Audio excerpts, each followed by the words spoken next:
Om Swastiastu. Yang saya hormati, Ibu Dr. DRG Igusti Agung Ayu Putu Swastini M. Biomed selaku Ketua Penguji, Ibu Igusti Ayu Sri Diana Putri SKM MPH selaku dosen pembimbing dan anggota penguji, Bapak Surya Bayu Kurniawan SSI selaku anggota penguji. Pada kesempatan kali ini, izinkan saya mempresentasikan hasil karya tulis ilmiah dengan judul Gambaran Kadar Kolesterol Low Density Lipoprotein pada Perokok Aktif di Banjarleyan, Kecamatan Abang, Kabupaten Karangasem. Merokok merupakan faktor risiko munculnya aterosklerosis serta penyakit jantung, penyakit arteri koroner, dan penyakit pembuluh darah perifer yang merupakan salah satu penyebab utama kematian di dunia. Data Riskesdas tahun 2018 menunjukkan bahwa prevalensi merokok pada remaja usia 10-18 tahun mengalami peningkatan dari tahun 2013 sebanyak 7,20% ke tahun 2018 sebanyak 9,10%. Angka tersebut masih sangat jauh dari target RPJMN tahun 2019 yaitu sebesar 5,4%. Sedangkan perokok laki-laki usia lebih dari 15 tahun pada tahun 2018 masih berada pada angka yang tinggi yaitu sebesar 62,9% dan masih menjadi prevalensi perokok laki-laki tertinggi di dunia. Kandungan nikotin di dalam rokok dapat mengganggu kerja tubuh dan mempengaruhi metabolisme kolesterol di dalam tubuh. Salah satu gangguan kesehatan yang disebabkan oleh nikotin adalah aterosklerosis. Aterosklerosis terjadi akibat adanya kolesterol LDL yang melekat pada dinding-dinding pembuluh darah, sehingga kadar LDL kolesterol di dalam darah akan meningkat. Penelitian sebelumnya yang dilakukan oleh Sanhya, Pangemanan, dan Inka tahun 2015 tentang gambaran kadar kolesterol low density lipoprotein pada masyarakat perokok di pesisir pantai, di mana hasilnya didapatkan dari 40 sampel orang yang merokok memiliki kadar LDL yang berada pada ambang batas, yaitu sebanyak 24 orang atau sebanyak 60% dari total sampel. Sebanyak 3 sampel atau 7,5% memiliki kadar LDL optimal, dan sebanyak 13 sampel yang tersisa berada pada kadar LDL hampir optimal atau sebanyak 32,5% dari total sampel. Penelitian serupa juga dilakukan oleh Pravitasari dan Sulasmi tahun 2021, di mana berdasarkan hasil penelitian yang telah dilakukan, terdapat hubungan antara kebiasaan merokok dengan kadar LDL. Masyarakat di Banjarleyan yang bertempat di Desa Buntan, Kecamatan Abang, Kabupaten Karangasem, memiliki kebiasaan suka berkumpul dan disertai dengan merokok. Selain itu, masyarakat juga kurang memiliki kesadaran untuk melakukan pemeriksaan laboratorium khususnya kadar kolesterol LDL. Rumusan masalah dalam penelitian ini yaitu bagaimanakah gambaran kadar kolesterol low density lipoprotein pada perokok aktif di Banjarleyan, Kecamatan Abang, Kabupaten Karangasem. Adapun tujuan umum dalam penelitian ini yaitu untuk mengetahui gambaran kadar kolesterol LDL pada perokok aktif di Banjarleyan, Kecamatan Abang, Kabupaten Karangasem. Adapun tujuan khusus dalam penelitian ini yaitu yang pertama, mengidentifikasi karakteristik perokok aktif di Banjarleyan, Kecamatan Abang, Kabupaten Karangasem berdasarkan intensitas merokok dan lama merokok. Yang kedua, mengukur kadar kolesterol LDL pada perokok aktif di Banjarleyan, Kecamatan Abang, Kabupaten Karangasem. Yang ketiga, mendeskripsikan kadar kolesterol LDL pada perokok aktif di Banjarleyan, Kecamatan Abang, Kabupaten Karangasem berdasarkan karakteristik. Adapun manfaat dalam penelitian ini yaitu ada dua. Yang pertama, manfaat teoritis. Manfaat teoritis dibagi menjadi tiga, yaitu yang pertama bagi peneliti. Manfaat bagi peneliti yaitu dapat meningkatkan pengetahuan dan kemampuan dalam bidang penelitian yang dilakukan. Yang kedua, bagi institusi pendidikan. Manfaat bagi institusi pendidikan yaitu data dari hasil penelitian dapat menjadi bahan kajian yang bermanfaat dalam membantu meningkatkan derajat kesehatan masyarakat dengan cara memberikan penyuluhan terkait pentingnya kadar kolesterol LDL. Yang ketiga, bagi responden. Manfaat yang akan didapatkan dari responden yaitu dapat mengetahui informasi terkait kadar kolesterol LDL pada perokok aktif. Yang kedua yaitu manfaat praktis. Manfaat praktis dalam penelitian ini yaitu agar dapat memberi informasi kepada masyarakat mengenai kadar kolesterol LDL pada perokok aktif serta memberikan informasi mengenai bahaya rokok bagi kesehatan masyarakat. Rokok merupakan produk tembakau yang dimaksudkan untuk dibakar dan dihisap atau dihirup asapnya, termasuk rokok kretek, rokok putih, cerutu, atau bentuk lainnya yang dihasilkan dari tanaman Nicotiana tabacum dan Nicotiana rustica. Rokok memiliki beberapa kandungan zat yang berbahaya, di antaranya nikotin, tar, dan karbon monoksida. Kebiasaan merokok dapat menyebabkan seseorang mudah terserang penyakit. Beberapa penyakit yang dapat menimbulkan kematian bagi perokok yaitu penyakit jantung koroner, trombosis koroner, dan kanker. Definisi perokok ada dua, yaitu yang pertama, perokok aktif. Perokok aktif yaitu individu yang memiliki kebiasaan merokok. Yang kedua, perokok pasif, yaitu individu yang tidak memiliki kebiasaan merokok namun terpaksa harus menghisap asap rokok yang dihembuskan oleh orang lain yang merokok. Karakteristik perokok aktif dibagi menjadi dua, yaitu yang pertama, intensitas merokok. Intensitas merokok adalah jumlah banyak atau sedikitnya seseorang merokok dalam kurun waktu tertentu. Yang kedua, lama merokok. Lama merokok adalah lamanya waktu mengonsumsi rokok dihitung dari pertama kali mulai merokok. Kolesterol LDL merupakan senyawa lipoprotein berat jenis rendah yang berfungsi sebagai pengangkut kolesterol ke jaringan perifer dan berguna untuk pemecahan membran dan hormon steroid.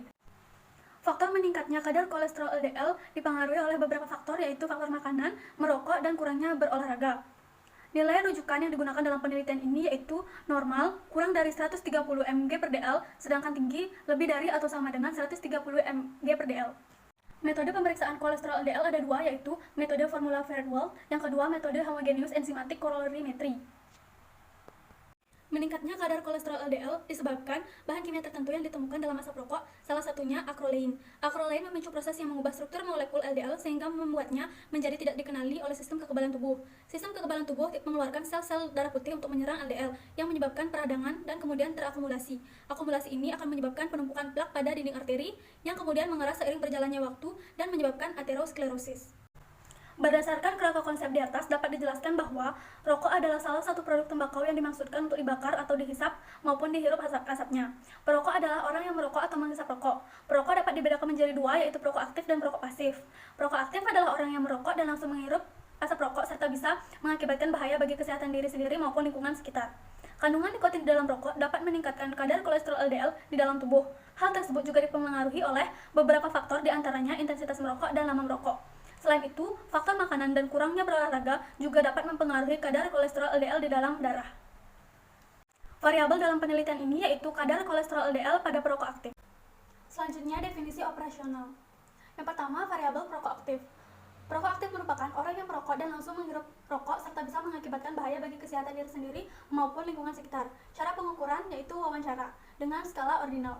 Yang kedua, kadar kolesterol LDL merupakan suatu hasil pemeriksaan kolesterol LDL dari sampel serum yang diperoleh setelah pengambilan darah vena pada perokok aktif. Cara pengukuran diukur dengan alat Dialab Analyzer, nilai rujukan normal kurang dari 130 mg per dl dan tinggi lebih dari atau sama dengan 130 mg per dl. Skala yang digunakan yaitu skala ordinal. Selanjutnya, intensitas merokok merupakan banyak atau sedikitnya jumlah rokok yang dihisap dalam sehari. Cara pengukuran wawancara.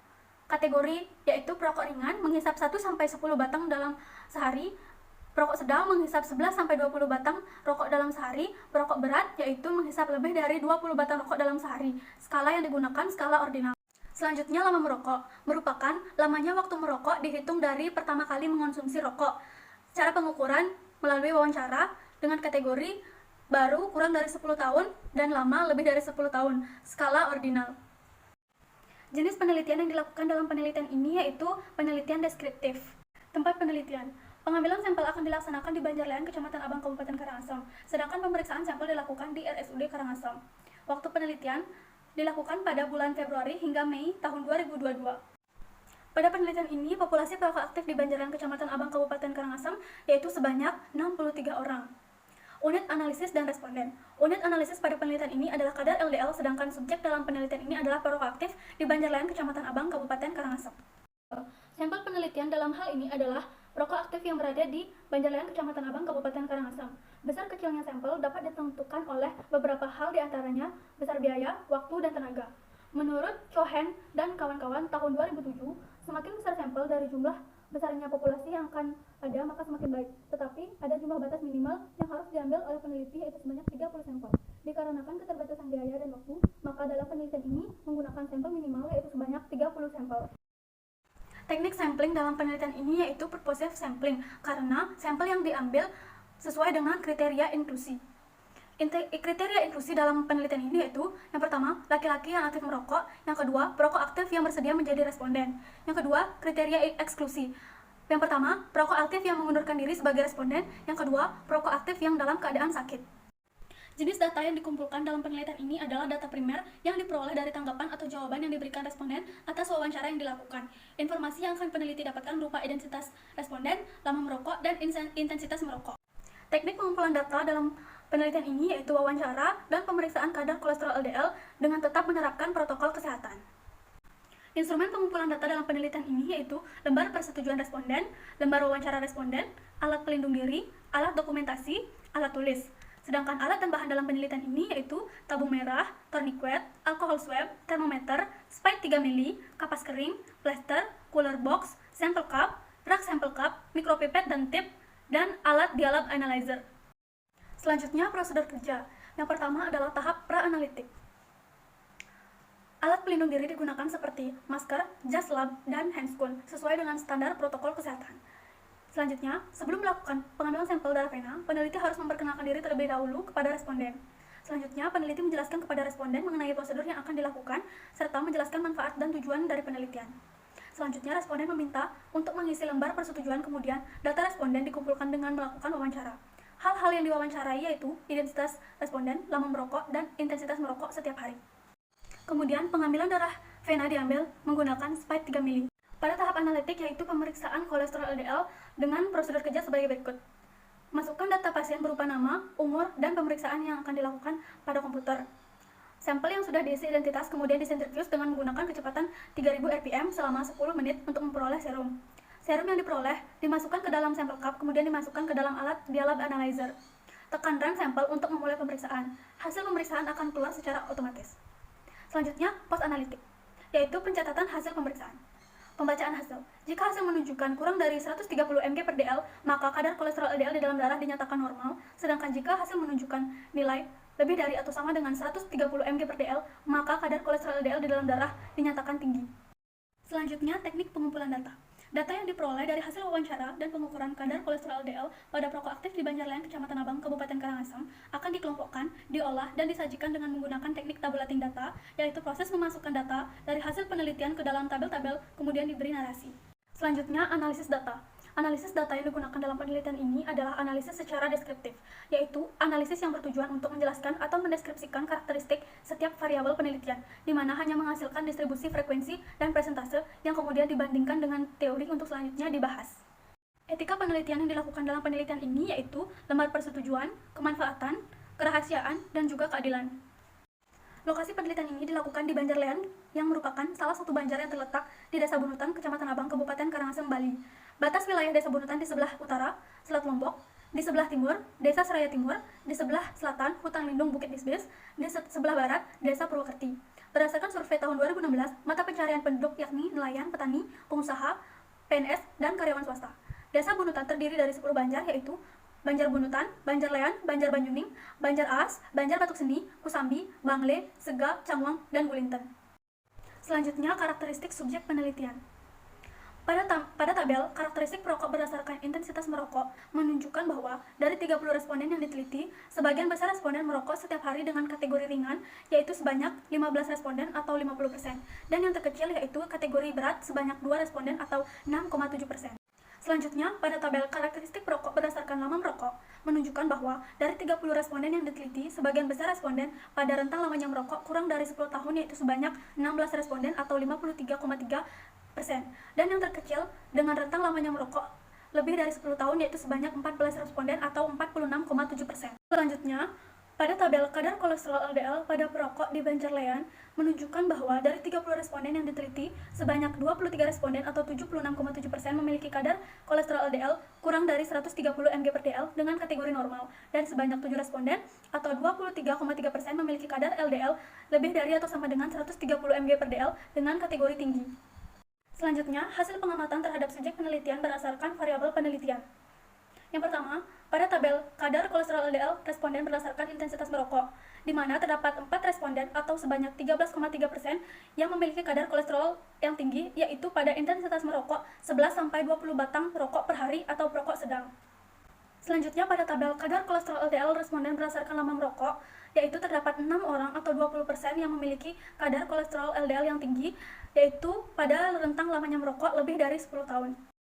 Berdasarkan hasil tabel 5, didapatkan kadar kolesterol LDL pada perokok aktif di Banjarlayan sebagian besar didapatkan hasil yang normal, yaitu sebanyak 23 responden atau 76,7% dari total sampel, sedangkan responden yang memiliki kadar kolesterol LDL tinggi yaitu sebanyak 7 responden, yaitu 23,3%. Hasil penelitian yang telah dilakukan menunjukkan bahwa peningkatan kadar kolesterol LDL yang tidak signifikan ditemukan pada perokok ringan, sedangkan peningkatan yang signifikan ditemukan pada perokok sedang dan berat. Perokok yang merokok lebih dari 10 tahun mengalami peningkatan kadar kolesterol LDL di dalam darah. Peningkatan kadar kolesterol LDL dalam darah disebabkan oleh aktivitas fisik yang kurang memadai dan konsumsi rokok yang masih terus meningkat. Berdasarkan hasil pemeriksaan kadar kolesterol LDL, diketahui bahwa terjadi peningkatan pada jumlah konsumsi rokok per hari. Dapat diketahui dari jumlah konsumsi rokok pada rentang 1-10 batang rokok dalam sehari. Dari 15 responden, hanya terdapat 1 responden atau 3,3% yang melebihi batas normal, lebih rendah dibandingkan pada rentang 11-20 batang rokok dalam sehari, yaitu dari 13 responden terdapat 3 responden atau 13,3% yang melebihi batas normal. Peningkatan kadar kolesterol LDL pada perokok sangat tergantung dari jumlah rokok yang dihisap. Semakin tinggi kadar LDL di dalam darah, maka akan memberikan resiko yang semakin tinggi pada tubuh. Peningkatan jumlah rokok yang dihisap setiap hari dapat menyebabkan peningkatan kadar nikotin dan radikal bebas yang terserap oleh tubuh, sehingga dapat memperburuk profil lipid serum pada perokok. Selanjutnya, kadar kolesterol LDL pada perokok berdasarkan lama merokok. Kadar kolesterol LDL pada perokok mengalami peningkatan pada lamanya merokok lebih dari 10 tahun. Hal ini diketahui dari lama merokok lebih dari 10 tahun. Dari 14 responden terdapat 6 responden atau 20% yang melebihi batas normal. Sedangkan pada lama merokok kurang dari 10 tahun, dari 16 responden terdapat 1 responden atau 3,3% yang melebihi batas normal. Menurut Bustan tahun 2007, semakin awal seseorang merokok, maka akan semakin sulit untuk berhenti merokok. Rokok juga mempunyai sifat dose response effect, artinya semakin muda usia seseorang merokok akan semakin besar pengaruhnya, seperti peningkatan kadar kolesterol dalam darah. Hal ini berarti semakin lama merokok akan semakin mempengaruhi peningkatan kadar kolesterol LDL yang menjadi faktor terjadinya aterosklerosis. Simpulan dalam penelitian ini yaitu, karakteristik perokok aktif dalam penelitian ini yaitu berdasarkan intensitas merokok per hari. Paling banyak pada perokok yang mengonsumsi rokok 1-10 batang rokok per hari, atau kategori perokok ringan sebanyak 50%. Berdasarkan kategori rentang lama merokok, paling banyak merokok selama kurang dari 10 tahun yaitu sebanyak 53,3%. Yang kedua, kadar kolesterol LDL normal sebanyak 23 responden atau 76,7% dan tinggi sebanyak 7 responden atau 23,3%. Yang ketiga, kadar kolesterol LDL yang tinggi sebagian besar ditemukan pada karakteristik perokok sedang atau yang mengonsumsi rokok 11-20 batang per hari, yaitu sebanyak 13,3% dan rentang lamanya merokok lebih dari 10 tahun sebanyak 20%. Adapun saran dalam penelitian ini yaitu, bagi masyarakat khususnya perokok aktif di Banjarlayan, Kecamatan Abang, Kabupaten Karangasem, sebaiknya mengurangi atau berhenti merokok dan menerapkan pola hidup sehat dengan rutin berolahraga. Yang kedua, kepada instansi terkait agar memberikan penyuluhan tentang bahaya merokok bagi kesehatan dan memberi pengarahan kepada perokok aktif agar dapat mengurangi atau berhenti merokok. Dan yang terakhir, bagi pihak-pihak yang ingin melakukan penelitian serupa, hendaknya mengontrol faktor lain yang dapat mempengaruhi kadar kolesterol LDL dalam darah seperti pola makan dan aktivitas fisik responden.